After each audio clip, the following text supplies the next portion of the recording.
आपका धंधा, मेरा धंधा, कोई भी बिजनेस अगर हमें करना है, हमें स्वॉट एनालिसिस करना चाहिए। कोक में अगर हम बात करें तो उसकी स्ट्रेंथ क्या है, तो वो स्ट्रेंथ में है उसका टेस्ट प्लस उनका लॉजिस्टिक नेटवर्क।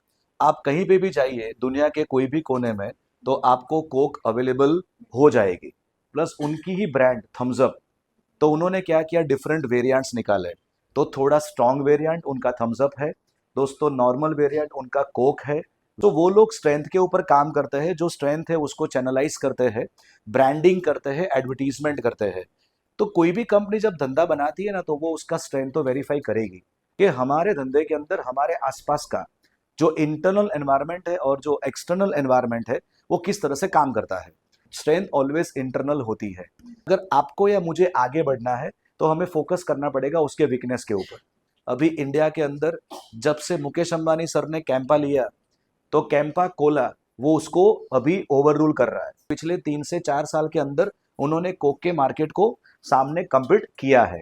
पहले कोक और पेप्सी, ये दोनों ब्रांड है ना, उनका स्ट्रेंथ होता था बड़ी बड़ी टूर्नामेंट्स, जिसमें वो लोग दोस्तों उन लोगों का ब्रांडिंग करते थे और वो लोग ही बन जाते थे मेन स्पॉन्सर।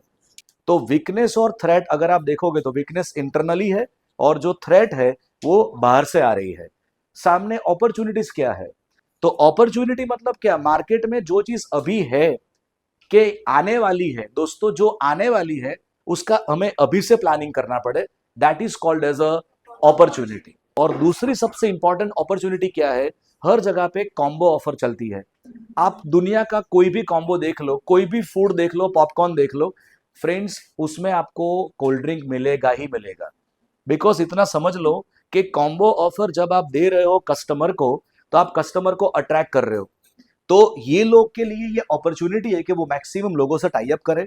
जहां जहां उनके टाई अप नहीं है वहां वहां वो टाई अप करे और उनके फूड में उसका इस्तेमाल करे। और कितना हो सके उतना आप ब्रांडिंग करो, नई नई प्रोडक्ट को मार्केट में लॉन्च करो। इस तरह से अगर हम आगे बढ़ते हैं तो हमारा इस तरह से स्वॉट एनालिसिस सक्सेसफुल माना जाता है। बट सबसे इंपॉर्टेंट बात, थ्रेट को कभी भी नजरअंदाज करना नहीं है। तो that is all about your स्वॉट एनालिसिस। उसमें एस एंड डब्ल्यू जो है वो आपका इंटरनल है, एंड ओ एंड टी जो है वो आपका एक्सटर्नल है। अब अगर हम लोग जब एग्जाम में आंसर लिखे, तो हमें ये हो गया सर, हम ये आंसर की शुरुआत हम कहाँ से करें, तो सीधा हिसाब है उसका कहीं ना कहीं ओरिजिन होगा। तो स्वॉट का ओरिजिन एग्जैक्टली कहाँ से था सर, तो that is basically force field analysis, जो 1950 में आया था।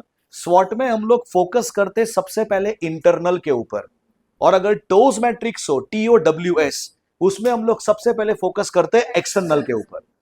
तो जब आप धंधा करते हो तो नए नए थ्रेट्स आएंगे, नई नई अपॉर्चुनिटीज आएगी। अपॉर्चुनिटीज को पकड़ने का एक ही इलाज, फर्स्ट मूवर एडवांटेज लेना पड़ेगा।